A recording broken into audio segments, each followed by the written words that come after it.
Football বিশ্বকাপ 2026 11 তারিখ থেকে 17 তারিখ পর্যন্ত কোন দল জেতার সম্ভাবনা সবচেয়ে বেশি এক নজরে দেখিয়ে নিন।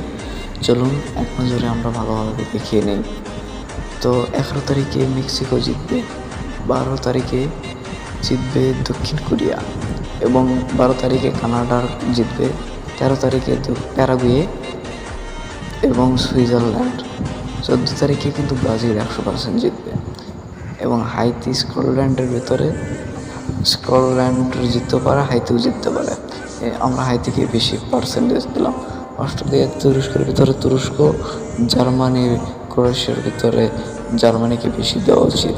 নেদারল্যান্ডস জাপানের ভিতরে আমরা জাপানকে দিলাম 15 তারিখ, আর ইকুয়েডরকে দিলাম, সুইডেনকে দিলাম, ভেনেজুয়েলাকে দিলাম না।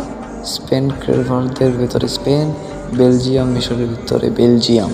16 তারিখে সৌদি আরব উরুগুয়ের ভিতরে আমরা উরুগুয়েকে দিয়েছি।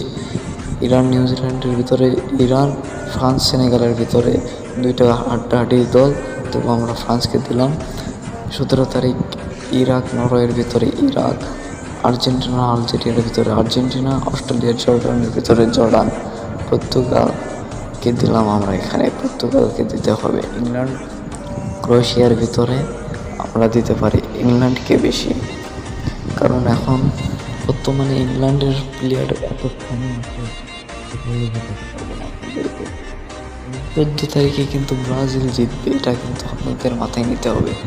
আমি একজন ব্রাজিল সাপোর্টার এবং 17 তারিখে কিন্তু আর্জেন্টিনা জিতবে ভাই, সেটাই বলেন।